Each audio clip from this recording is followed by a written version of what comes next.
Rimbaud, l'adolescent génial qui a voulu divorcer de la poésie, mais qui en est resté prisonnier à perpétuité. Kessel, le romantique engagé qui transformait un pique-nique raté en épopée tragique.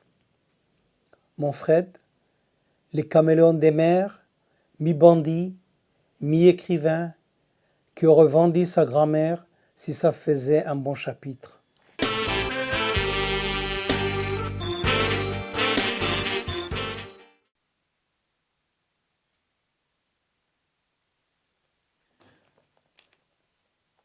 Bonjour. Nous voilà pour un nouveau podcast de mots en partage. Les errants vagabonds de la Corne d'Afrique. Bienvenue dans ce voyage au cœur de l'Afrique, et plus précisément de la Corne d'Afrique.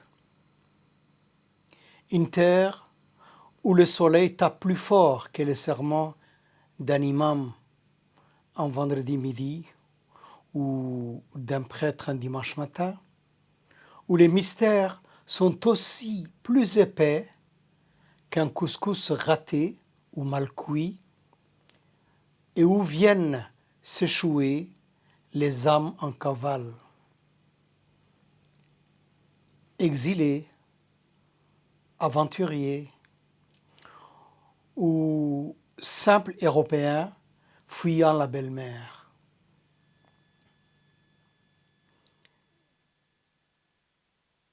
Trois grandes figures y ont planté leurs tentes et leurs mythes. Arthur Rimbaud, poète maudit, reconverti en vendeur d'armes discount. Joseph Kessel, journaliste dopé à l'adrénaline et à l'absinthe littéraire. Et Henri de Manfred, pirate à mine-temps, philosophe à ses heures creuses, contrebandier le reste de la semaine. Trois styles, trois époques, mais la même obsession. Faire croire qu'ils avaient trouvé dans la Corne d'Afrique un décor taillé sur mesure pour les régaux.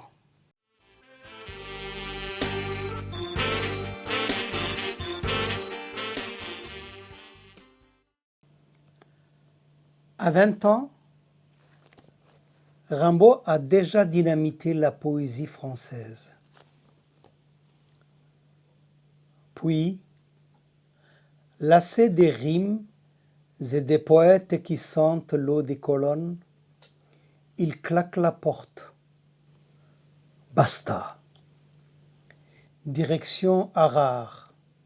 Ces marchés poussiéreux, ces deals douteux, il y troque les alexandrins contre des caisses de café, d'ivoire et, quand il est en forme, des fusils. Le voilà bras droit improvisé des Ménéliques II pour écouler du matériel militaire. Pas de quoi écrire des vers, mais suffisamment pour rédiger des lettres sèches où il décrit ses fiascos avec l'élégance d'un comptable désabusé. Ses poèmes, terminés. À la place, des rapports, des pertes et profits avec une pointe d'ironie grinçante. La blague, c'est que plus il fuit la poésie, plus il devient un poème vivant. Rimbaud a transformé son exil abyssin en chef-d'œuvre d'échec. Il est l'homme qui a donné un second souffle à sa légende. Non en écrivant, mais en se ratant magistralement.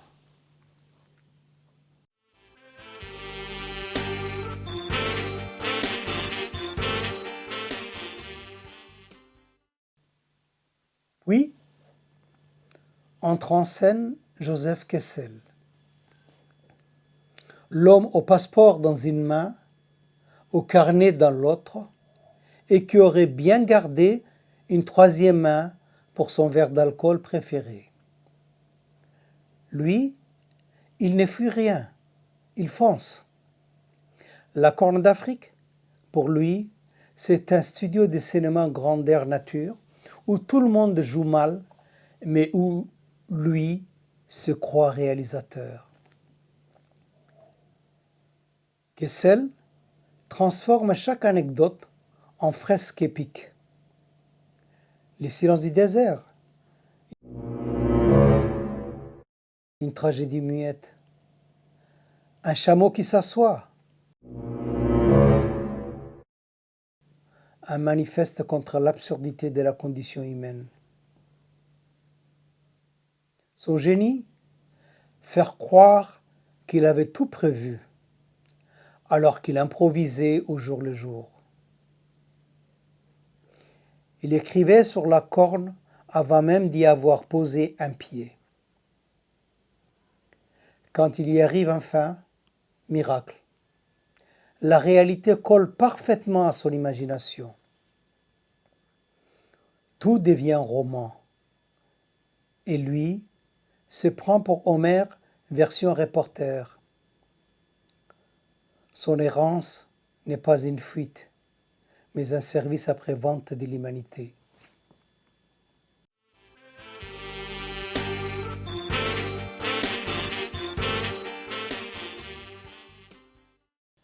Et voici Henri de Montfred, le plus roublard des trois.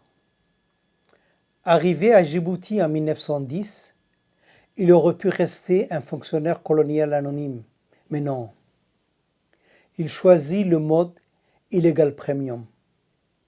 Trafic de hashish, contrebande d'armes, ivoire transporté en douce, bref, l'Amazon Prime de la magouille. Montfred est adoré par les amateurs des récits d'aventure, détesté par les douaniers et surveillé de près par les autorités coloniales qui le trouvent plus glissant qu'une anguille huilée. Mais, derrière le bandit flamboyant, il y a un philosophe du dimanche qui se demande entre deux cargaisons si la vie a un sens. Héros ?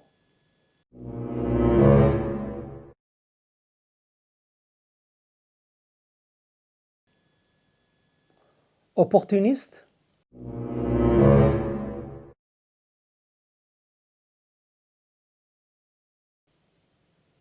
Poète raté ?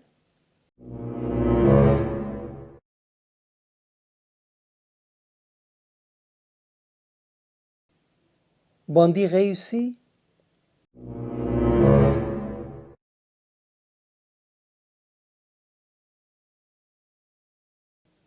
Impossible à trancher. Mais une chose est sûre, son style d'écriture, lui, a survécu. Il a donné à la Corne d'Afrique une profondeur littéraire en racontant ses combines comme si c'était des méditations métaphysiques.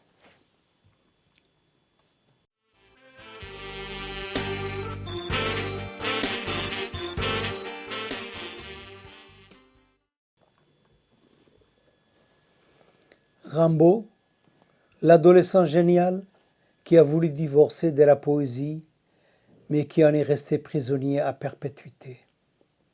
Kessel, le romantique engagé qui transformait un pique-nique raté en épopée tragique. Montfred, les caméléons des mers, mi-bandit, mi-écrivain, qui aurait vendu sa grand-mère si ça faisait un bon chapitre. Ces trois-là ne se seraient jamais supportés à table. Rimbaud aurait jeté la nappe, Kessel aurait pris des notes, Montfred aurait volé les couverts. Mais ils avaient en commun cette obsession, utiliser la Corne d'Afrique comme miroir de leurs illusions et désillusions.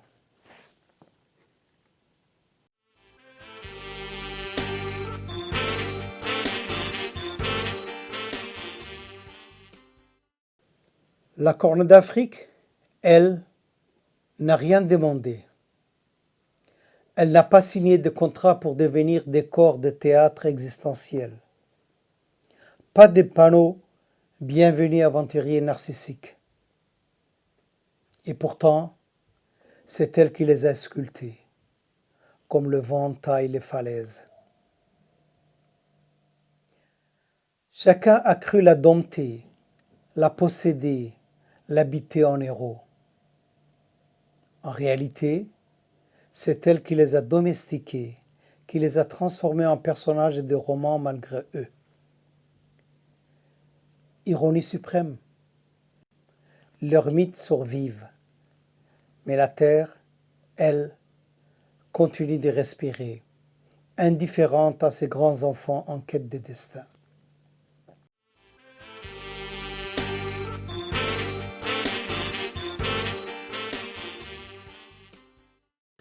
Voilà donc 3 errants, 3 vagabonds professionnels, 3 égocentriques qui ont trouvé dans la Corne d'Afrique un miroir idéal pour se contempler. Mais leur errance nous rappelle cependant une vérité éternelle. On croit voyager loin, mais au final, on ne bouge pas plus loin que son nombril. Je vous remercie.